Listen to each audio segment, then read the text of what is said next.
Vamos refletir nesse título. E esse título é uma pergunta: evangelhos? Não. Somente um evangelho. Não existem vários evangelhos. Por mais que algumas pessoas queiram criar e chamar de evangelho aquilo que elas ensinam. E o pastor Domingos citou o evangelho segundo Allan Kardec e segundo um e outro. E nós podemos não escrever, mas ter um evangelho na nossa cabeça que não tem nada a ver com o de Cristo. E só há um verdadeiro evangelho. E esse evangelho vem através da pessoa de Cristo encarnada, e ao longo de toda a Escritura, Deus vem revelando cada vez mais de si. Cristo é o ápice, Cristo é a manifestação, a encarnação. Ele é aquele que foi visto e que de fato foi tocado, ouvido e apresentou o Evangelho de uma forma que nós pudéssemos entender, de forma que quem veio antes não compreendia tão bem quanto quando o próprio Deus encarnado, Deus Filho, veio. Vamos ler a palavra de Deus? Leia aí na sua Bíblia. Eu sempre encorajo que você leia na sua Bíblia. Por quê? Porque você pode depois anotar, conferir, perceber diferenças. Eu vou ler na versão Nova Almeida atualizada. E diz assim, Gálatas 1, versículos 3 a 10. Que a graça e a paz estejam com vocês, da parte de Deus, nosso Pai, e do Senhor Jesus Cristo, o qual entregou a si mesmo pelos nossos pecados, para nos livrar deste mundo perverso, segundo a vontade de nosso Deus e Pai, a quem seja a glória para todo sempre. Amém. Estou muito surpreso em ver que vocês estão passando tão depressa daquele que os chamou na graça de Cristo para outro evangelho, o qual na verdade não é outro. Porém há alguns que estão perturbando vocês e querem perverter o evangelho de Cristo. Mas ainda que nós, ou mesmo um anjo vindo do céu, pregue a vocês um evangelho diferente daquele que temos pregado, que esse seja anátema. Como já dissemos, e agora repito, se alguém está pregando a vocês um evangelho diferente daquele que já receberam, que esse seja anátema. Por acaso eu procuro agora o favor das pessoas ou o favor de Deus? Ou procuro agradar pessoas? Se ainda estivesse procurando agradar pessoas, eu não seria servo de Cristo. Feche seus olhos, ore por você, ore por mim e ore para que a palavra frutifique em nós. Senhor, em nome de Cristo estamos diante de Ti. Nós, como o Teu povo reunido, clamamos a Ti todos os recursos espirituais que o Teu Espírito nos dá, de forma que nesse momento possamos ser nutridos, alimentados pelo Senhor, convencidos cada vez mais da Tua beleza e da Tua palavra, confrontados em nossos pecados, iluminando o nosso entendimento, os nossos sentimentos, fortalecendo as nossas convicções. Senhor, santifica o Teu povo. Tem misericórdia de mim, tem misericórdia de nós, ó Deus. Nós não somos capazes de compreender e viver sem a Tua ajuda e sem a Tua graça. Por isso nós suplicamos a Ti. Aviva-nos, ó Deus, pelo Teu Espírito, através da Tua palavra. Alegra-nos em Ti. Nos dê temor do Senhor e nos dê amor pelo Teu Evangelho, pela Tua Igreja e compromisso na comunicação do Evangelho. Assim nós oramos em nome de Cristo. Amém. A mensagem que eu resumi disso tudo foi: o Evangelho de Paulo é o mesmo dos outros apóstolos. Eles receberam de Jesus Cristo e nós hoje devemos permanecer nesta mesma fé. A salvação é pela graça, através da fé somente. Nenhuma obra ou atitude pode nos tornar justos diante de Deus. Essa imagem, isso, ela é dos anos 30, se não me engano. Na época de 30, 50, existia uma campanha ferrenha, publicitária, televisão, áudio, para defender que o cigarro tornaria as pessoas mais elegantes, atraentes, mais bem envolvidas com a alta sociedade. Você se tornaria mais charmoso se fumasse. E perceba, esse é um médico. Nos filmes antigos eles usavam isso daqui, esse instrumento que eu não achei o nome. E eles validam essa indicação do cigarro, falando que é aprovado pelos médicos, que esse é melhor. Hoje nós vivemos outra realidade. Nós sabemos dos efeitos do cigarro. Se você já fumou, ou se você que está nos visitando fuma, você vê inúmeras fotografias bem assustadoras dos efeitos do uso prolongado do cigarro. Não era assim naquela época. E por que eu estou trazendo isso? Porque inúmeras pessoas morreram de câncer e de todo tipo de doença, de boca, pulmonar, enfim, agravando outras coisas, porque elas seguiram essas instruções médicas de que aquele cigarro faria bem para elas. E assim como essas pessoas, nós podemos estar sinceramente acreditando em algo que não é o Evangelho. Nós podemos crer sinceramente, mas nós estamos errados. E quem crer errado não terá como ser inocentado através de Cristo quando chegar no dia do julgamento. Quem não crê no Evangelho bíblico revelado na Bíblia, ele não tem recurso diante de Deus, porque o único caminho é Cristo. Então eu trouxe essa imagem bem gráfica para que nós pensemos. Aquelas pessoas que viam essa campanha e que consumiam, talvez a sua grande maioria não sabia daquilo que aconteceria depois com elas. E os Gálatas, a quem Paulo escreve, estavam abraçando outro evangelho e eles não se deram conta do que aconteceria no futuro com eles. Eles se desviaram de Cristo, eles saíram da rota, do caminho de Cristo e foram para um outro caminho. E o contexto dessa carta, que tem Paulo como seu escritor, e essa carta foi a primeira ou a segunda carta escrita por Paulo, que nós temos no Novo Testamento. Ele escreveu 13, que é a maior parte do que nós temos no Novo Testamento. Ela foi escrita, possivelmente, existem divergências, mas ela foi escrita possivelmente antes do Concílio de Jerusalém, que está lá em Atos 15, quando a igreja se reúne para definir. Existem pessoas que não são judeus, elas estão crendo no Evangelho, estão recebendo o Espírito Santo, e como é que elas vivem?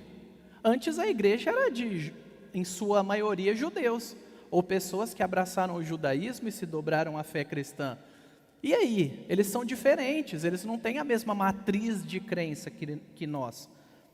E aí a igreja em Atos 15 dá algumas orientações. A liderança da igreja que se reunia em Jerusalém. E o objetivo dessa carta era orientar a igreja dos Gálatas a voltar para o caminho de Cristo, deixando de dar ouvidos a falsos mestres que tinham ido de Jerusalém para lá, e não é um percurso próximo. Eu não quis colocar o mapa, mas você pode pesquisar, não é perto. Eles foram de Jerusalém para lá para ensinar que o evangelho que tinha chegado a eles era bom, mas faltava muitas coisas importantes para eles serem aceitos por Deus. Na prática, não bastava se arrepender e confiar em Jesus Cristo. Eles precisavam cumprir, pelo menos, alguns aspectos das leis judaicas. E esses judeus, eles tinham vindo de Jerusalém com o intuito de despregar aquilo que Paulo tinha pregado para os Gálatas. Eles diziam que era necessário, além de aceitar Cristo, pelo menos 3 coisas: circuncisão, aquela microcirurgia que era feita no pênis e que identificava o povo de Deus, os homens da aliança. Era necessário guardar o sábado, como os judeus entendiam, sem exercer nenhum tipo de trabalho braçal, mas era necessário seguir a dieta judaica. Não come porco, não come nada com sangue. E você encontra amplamente em Levítico algumas orientações. Ou seja, eles disseram que Cristo não era o bastante. Paulo dizia que Cristo era o bastante. Eles estão falando 2 coisas diferentes. Por mais que esses falsos mestres tivessem dito, não, veja bem, não é bem assim, é só uma maneira de corrigir, faltou algumas informações. Eles estavam desviando esses irmãos. Eles não estavam apenas desviando os irmãos, mas eles estavam descredibilizando Paulo. E ao falar que Paulo não era um apóstolo tão bom assim, o que Paulo prega é uma mensagem de segunda, não é pura, não é recebida de Cristo. Essa situação causou muita confusão na mente daqueles gentios convertidos. E lembre, eles eram ex-pagãos, eles adoravam um monte de deuses, eles não eram do povo da aliança, do povo de Israel, não era Jeová ou Yahvé que eles serviam. De repente eles ouvem sobre Cristo, eles ouvem sobre a ira de Deus, a graça de Deus e creem. E agora tem um monte de gente dizendo que não é suficiente só crer. Eles precisavam dar uma contribuída na sua salvação. Isso bagunçou a igreja e eles aceitaram esse ensino. Isso se tornou um problema. Não foi 1 ou 2, se tornou um problema dentro da igreja. Tanto que Paulo se preocupa e tem pressa em escrever para essas pessoas para colocar as coisas em ordem.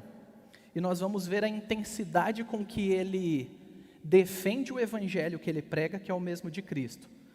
Então, todo o contexto de Gálatas é de defender a doutrina, o evangelho, pela fé, não por obras, mas também defender o ministério de Paulo. Ele era sim um apóstolo escolhido por Cristo, ele tinha autoridade, e aquilo que ele falava, assim como qualquer outro apóstolo que estava em Jerusalém, tinha o peso de ser da parte de Deus, palavra de Deus. Ele falava pelo Espírito. Olhe atentamente comigo os versículos 3 a 5.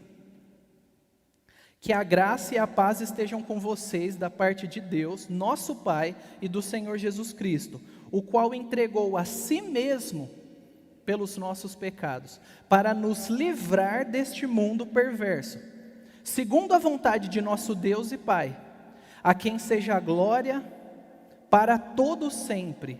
Amém. A mensagem do Evangelho é a respeito da vida de Cristo. E essa vida de Cristo foi, desde antes do seu nascimento, direcionada à morte. E uma morte de cruz, uma morte cruel, uma morte violenta. E um julgamento injusto antes. Ele veio para morrer. Ele veio para ser esmagado pelos pecados. Para que ele desse salvação a todos aqueles que se arrependessem e crescem nele. Mas o caminho foi cruel. E existe um elemento que nós não podemos esquecer. Pecadores precisam ser punidos. Deus ele não olha para o lado e finge que não está acontecendo. Ele é justo. Então ele lida com o nosso pecado. Como ele lida? O Deus Filho absorve a ira, todo o peso da ira de Deus é jogado sobre Cristo, e todo o mérito de Cristo, tudo aquilo que a obediência perfeita dele, que a santidade dele conquista, é dado a pecadores vis, cruéis. Se você for sincero aqui, e você é cristão, você sabe que você não era gente boa. E nós cristãos precisamos ser sinceros. Agora, ele se entregou renunciando à sua vida, abrindo mão dela, para resgatar gente destruída pelo pecado, como nós. Ora, ele decide atribuir valor.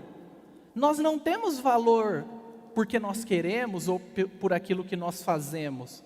É Deus que nos atribui valor. E Jesus Cristo atribui valor às nossas vidas e decide morrer. E ele resgata que tipo de gente? Talvez essa foi a sua realidade, talvez essa é a sua realidade. Ele resgatou alcoólatras, prostitutas, devassos. A gente está falando de sexualmente sem freio, viciados em drogas, sejam elas lícitas ou não, viciados em trabalho, viciados em dinheiro, em fofoca, em mentiras. Nós éramos essas pessoas. Ele decidiu nos amar e atribuir valor a nós. E se você aqui está nos visitando e nunca ouviu a respeito dessa graça em Cristo, saiba que você pode ser amado, você pode ser valorizado e você passa a ser alvo do amor de Deus como um benefício de se arrepender e crer em Jesus. Esse não é o alvo, mas é um benefício que nós recebemos quando nós entramos em aliança com Deus através de Cristo. E tudo isso tem o objetivo de nos livrar, como está aí no versículo 4. Para nos livrar deste mundo perverso. A ideia aqui é resgatar. Lembra do que Deus fez lá no Êxodo? Ele pega um povo escravo e ele resgata esse povo e agora esse povo é livre. E é o povo dele. O povo não merecia ser resgatado. O povo não fez nada para ser resgatado. O povo fez de tudo para ser destruído. Mas a graça de Deus alcança e resgata. É um paralelo com o que esse termo comunica, esse resgate de Deus. De que tipo de situação? De uma vida apodrecida pelo pecado. Quando ele fala mundo perverso, ele está querendo dizer que moralmente, a maneira de pensar, agora sim, a maneira de nós pensarmos, a maneira de nós vivermos, aquilo que nós amamos, aquilo que nós fazemos, é influenciado pelo sistema que governa a nossa mente. E quando ele está dizendo mundo aqui, ele está querendo dizer esse sistema que é anti-Deus, é contrário a Deus. Deus está aqui e o mundo faz o total oposto. O mundo ama aquilo que Deus fala para odiar. E Cristo veio para nos resgatar disso, nos dar uma nova vida. E você já deve ter ouvido aquela frase, o mundo é dos espertos. Talvez você disse essa frase. Talvez você ainda diz essa frase. E o mundo, nesses termos, ele é dos espertos. Mas a ira de Deus é desses espertos aqui também. E nós devemos tomar cuidado. Quem segue os princípios e práticas desse mundo vai ser destruído por Deus no dia do juízo, porque é inimigo de Deus. E em Tiago 4,4, nós lemos: infiéis, ou gente infiel, vocês não sabem que a amizade do mundo é inimizade contra Deus? Quem quer ser amigo do mundo, se torna inimigo de Deus. Não dá para ser amigo dos dois. Que o termo da moda politicamente a gente fala, o isentão. Não dá para ser isentão em relação a Deus. Em outras coisas você pode ser imparcial. Nesse quesito não. Ou você está contra Deus ou a favor dele. Em Cristo. Essa é a mentalidade do mundo. Mas o que o Evangelho nos dá em contraste com isso? No versículo 3, graça e paz. O Evangelho nos coloca em segurança, nos coloca em uma situação privilegiada. Nós recebemos graça e paz.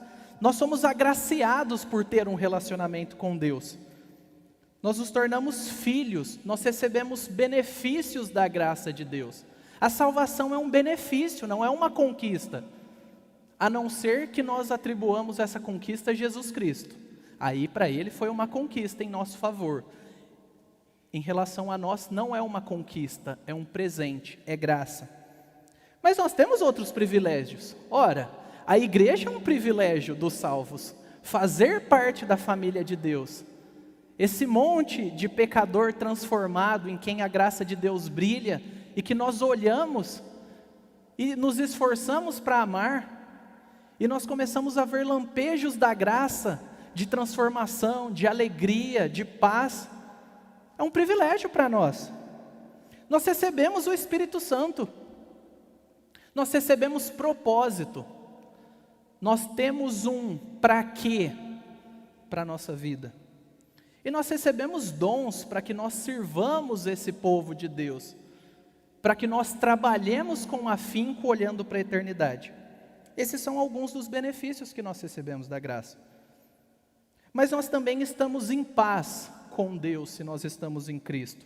Acabou a briga, acabou a rejeição, acabou o ódio que existia entre eu e Deus. Cristo faz a paz, mas Ele faz a paz também entre nós, porque o pecado não destrói só o meu relacionamento com Deus, ele destrói o relacionamento com os outros,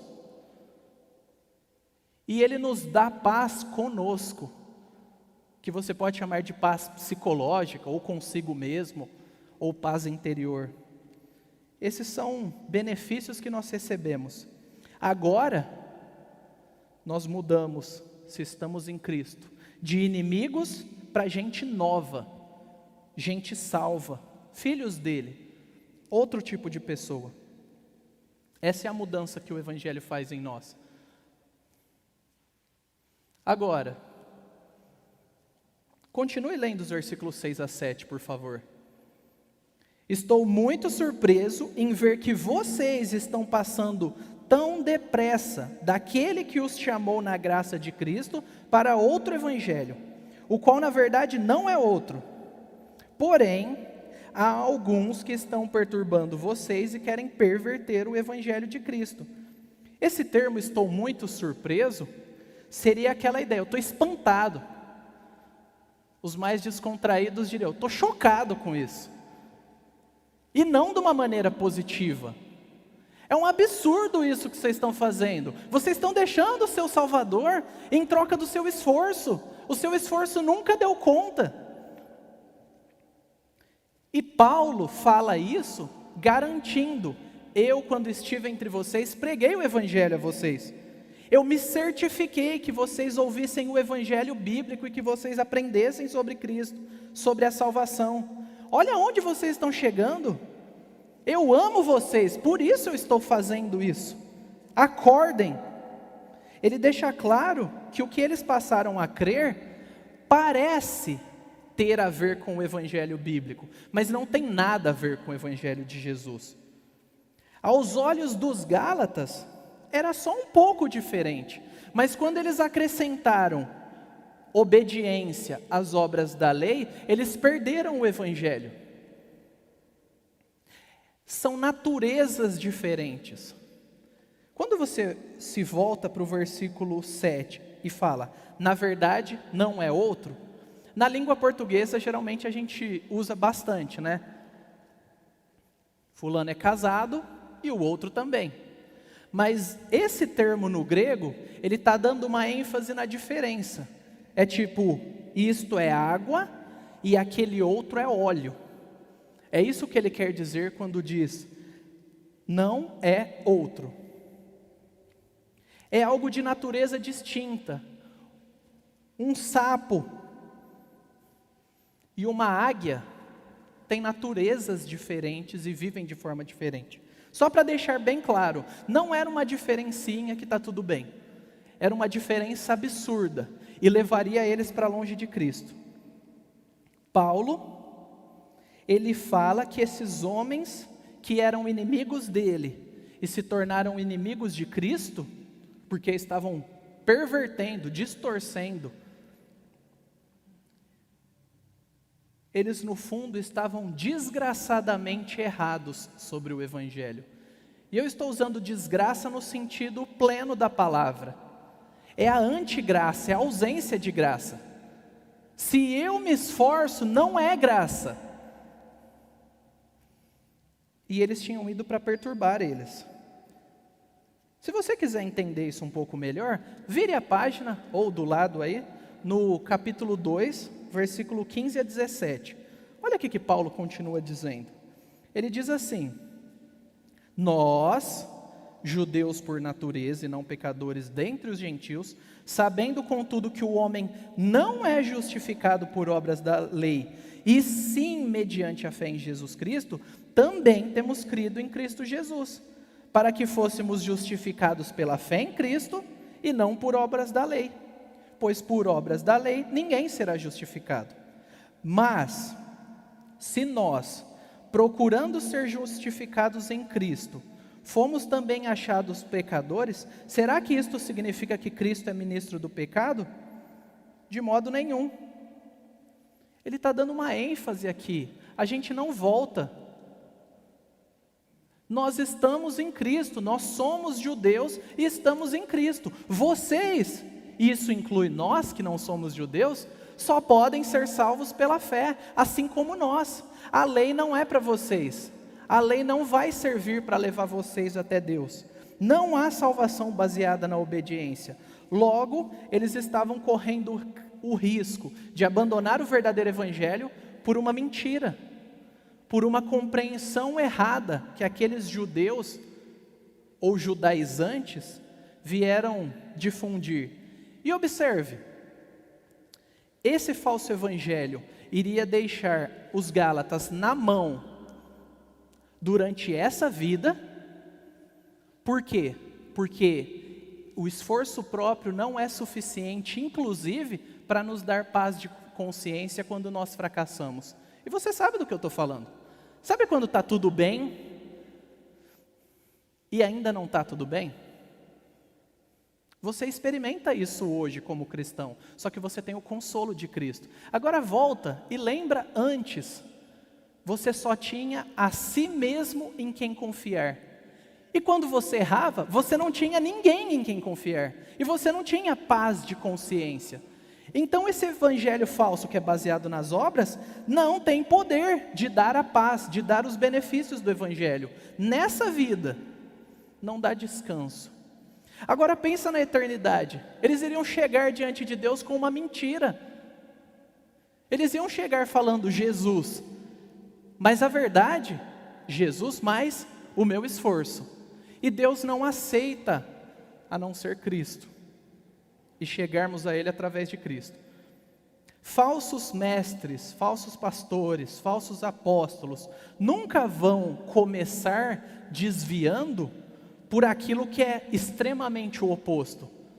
A tendência é começar acrescentando, tirando coisinhas, até que quando você perceba, essas pequenas distorções te levaram para outro lugar, para outro caminho, e a enrascada está completa. E eu preciso citar aqui, e eu não falo com prazer, mas meus irmãos, o evangelho da prosperidade de igrejas como a Universal do Reino de Deus, Igreja Mundial, Internacional da Graça e tantas outras, eles pregam outro evangelho. Se você precisa dar para ser salvo, isso é outro evangelho. Tem gente que pode ser salva pela graça de Deus lá? Tem, mas é apesar de, não é através de, porque são distorções, são perversões. Agora, a Igreja Católica Apostólica Romana, ela prega outro evangelho, porque você precisa acrescentar à graça que você recebe, o seu esforço de boas obras, e continuar recebendo os sacramentos, indo à igreja, indo à missa, para que você se mantenha salvo. E ainda inventaram o purgatório, que é uma última garantia, que acontece o quê? Você sofre, e aí o seu pecado é purgado, não é em Cristo. Percebe que é outro evangelho? Não é o que nós estamos falando aqui, temos buscado pregar sempre na Nova Aliança. Mas existem igrejas da moda, igrejas novas e não tão conhecidas, que elas pregam um evangelho que alguns teólogos deram o nome de hipergraça, que deveria ser bom, porque a graça é boa, mas hipergraça é um desvio da graça. Por quê?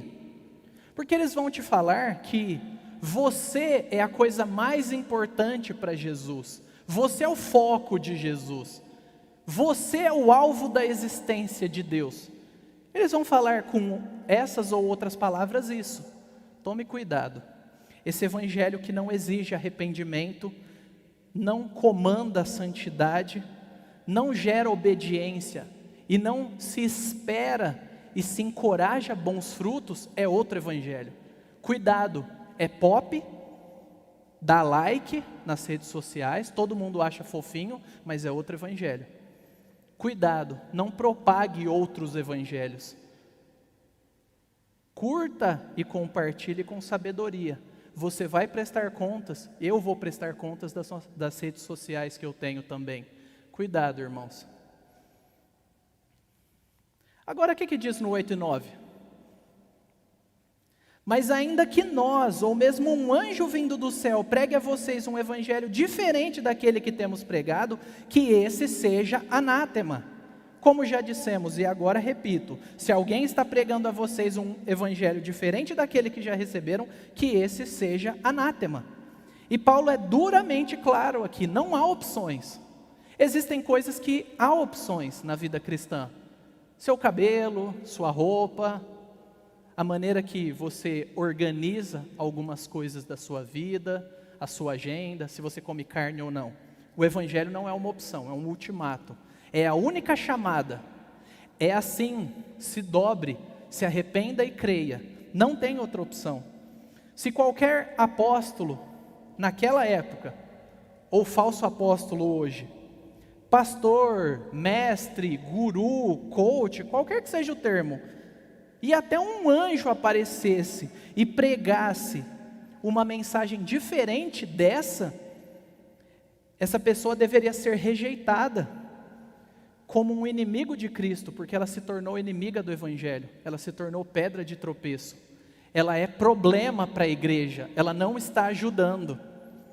E a gente já falou sobre o trigo e o joio em uma mensagem ano passado. Ou foi esse ano, agora me confundi.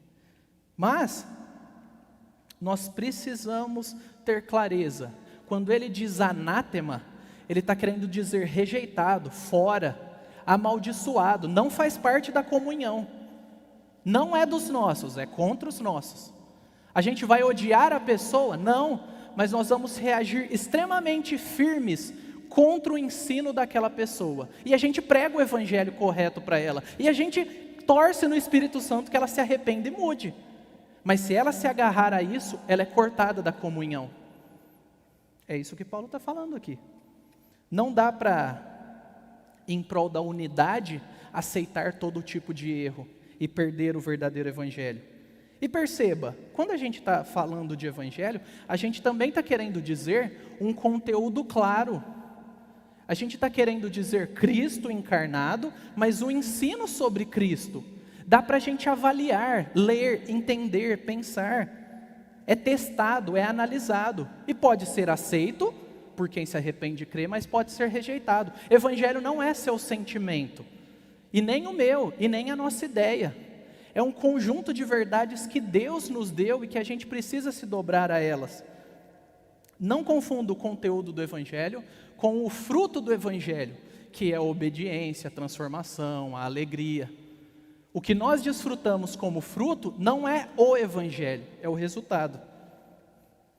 E você lembra da campanha que eu citei no começo? Se aquilo que você crê como verdadeiro é falso e é venenoso, o resultado é no mínimo desastroso, via de regra mortal. Por outro lado, se você se alimenta do verdadeiro evangelho, que é puro, que vem de Deus, ele vai te fazer frutificar. Ele vai te fazer ter uma boa vida no sentido da palavra de Deus, não no sentido que o mundo prega. Por mais que você enfrente dificuldades, por mais que nós juntos como igreja enfrentemos dificuldades, por sermos fiéis. Mas vale a pena. Em Judas, versículo 3, Judas é uma carta muito curtinha. Dá para você ler numa sentada. Judas diz assim: amados, quando eu me empenhava para escrever-lhes a respeito da salvação que temos em comum, senti que era necessário corresponder-me com vocês para exortá-los a lutar pela fé que uma vez por todas foi entregue aos santos. A fé foi entregue, o conteúdo da revelação foi entregue. A gente não acrescenta, a gente não distorce, a gente não ignora, a gente abraça.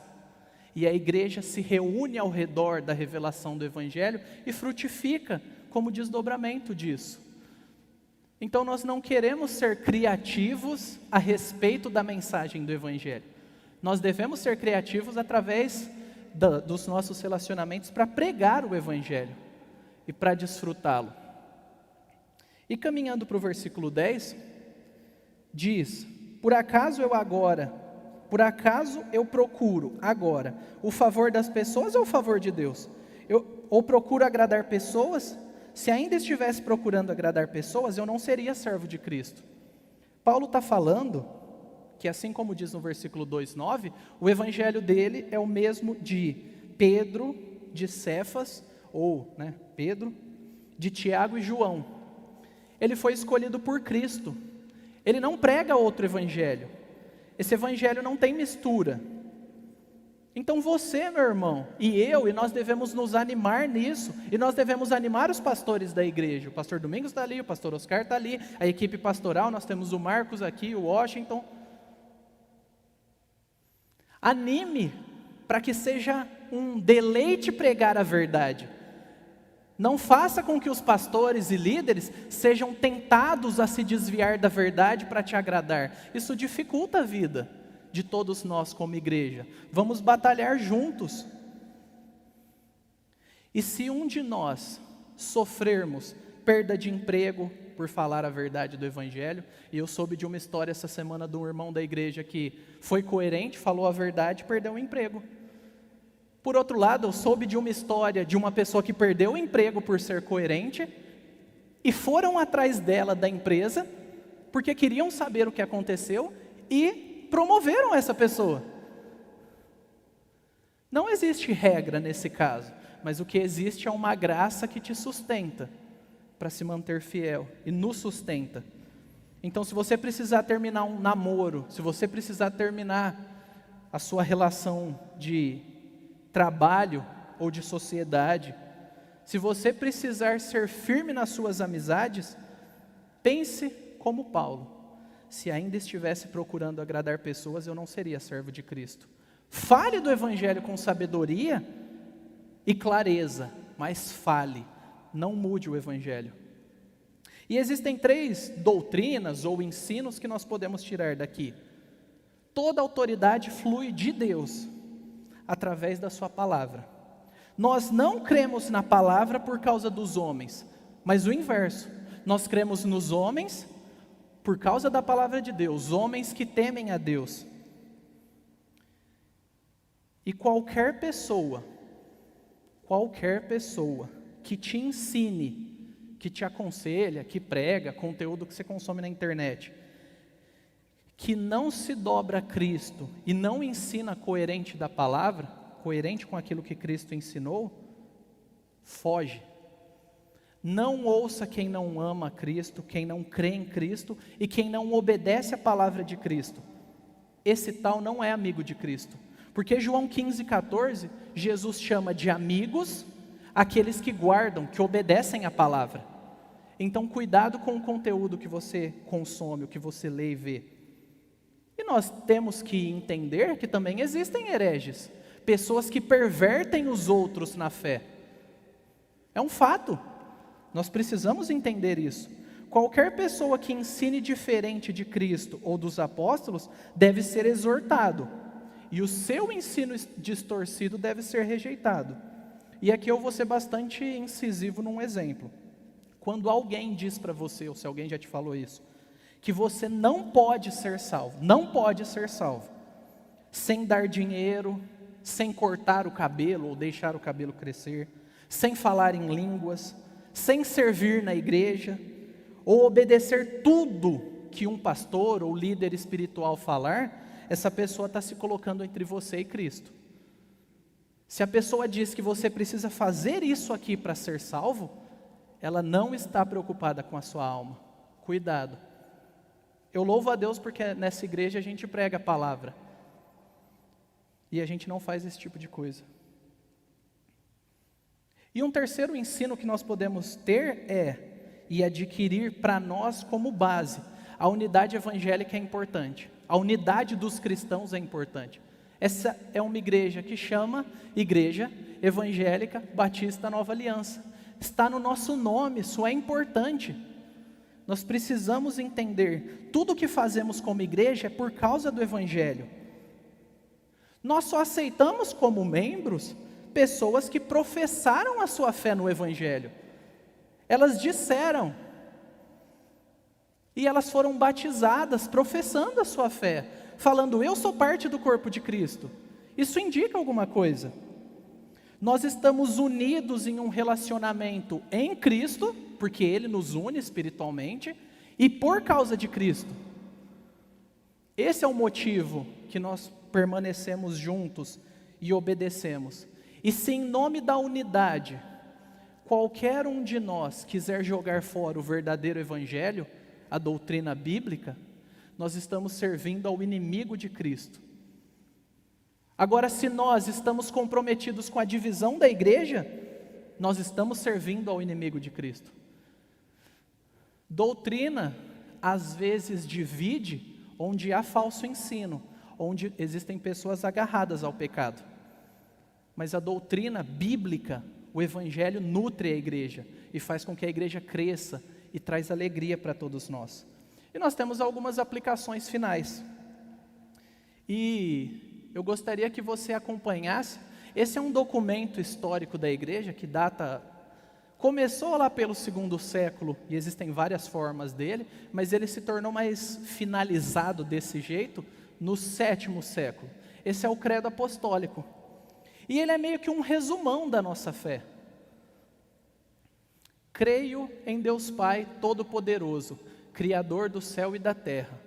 Creio em Jesus Cristo, seu único Filho, nosso Senhor, o qual foi concebido por obra do Espírito Santo, nasceu da Virgem Maria, padeceu sob o poder de Pôncio Pilatos, foi crucificado, morto e sepultado, ressurgiu dos mortos ao 3º dia, subiu ao céu, está assentado à direita de Deus Pai Todo-Poderoso, donde há de vir para julgar os vivos e os mortos. Creio no Espírito Santo, na Santa Igreja Universal, ou católica, só que os termos vão sendo utilizados e fica difícil, mas na igreja que existe ao longo da história, unida pelo Espírito, na comunhão dos santos, na remissão dos pecados, na ressurreição do corpo, na vida eterna. Amém. Você pode dizer amém? Esse é um resumo doutrinário. E provavelmente, se você discorda claramente de algum desses pontos, talvez você está crendo em outro evangelho. Se você discorda da humanidade de Cristo, da obra dele, você está crendo em outro evangelho. Cuidado. A nossa fé, ela pode ser lida na Bíblia, entendida e transmitida. Ela não é um mero sentimento de acordo com a nossa escolha. E uma segunda aplicação para você, leia durante a semana o Credo Apostólico. Uma segunda aplicação para você, experimente essa semana, de hoje até domingo que vem, escrever seu testemunho pessoal. O que é o testemunho pessoal? Quem eu era, o que Jesus fez na minha vida, quem eu sou hoje por causa do que Jesus fez. E compartilha com um amigo maduro, um irmão que você admira, você fala, essa pessoa ama a Deus e eu vou mostrar para ela. E deixe que ele comente.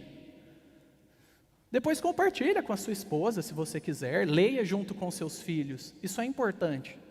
A sua visão do Evangelho vai estar nesse seu testemunho. Se você acredita que é o seu esforço que te salva, vai estar nesse testemunho. Se você confia e descansa em Cristo, vai estar. Permita que a sua profissão de fé seja avaliada por um amigo. E se necessário, mude, aprenda. Depois que você fizer isso, faça essa semana, na próxima, procure uma pessoa que não é cristã, e eu chamo o pessoal da música aqui enquanto isso, procure uma pessoa que não é cristã e compartilhe isso. Fala para ela, ó, eu era assim, Jesus fez isso na minha vida, e eu gostaria de falar para você. Por causa disso que Jesus fez, eu quero falar para você, e eu quero que você se arrependa, creia, e encontre esse Cristo. E conte de forma que Jesus seja valorizado, não você, não o seu esforço. E uma terceira aplicação bastante prática, nós temos os grupos pequenos da igreja para cultuar junto. Nós temos o CCB, nós temos inúmeras oportunidades de discipulado, de tomar café, de marcar com os pastores. Aproveite isso, cresça, se esmere no Evangelho. Canalize o seu amor a Deus nesse desenvolvimento e crescimento. Você vai se beneficiar, a igreja vai se beneficiar, sua família vai se beneficiar e você vai ser mais feliz em Deus. Que você se alegre com o Evangelho e descanse nele.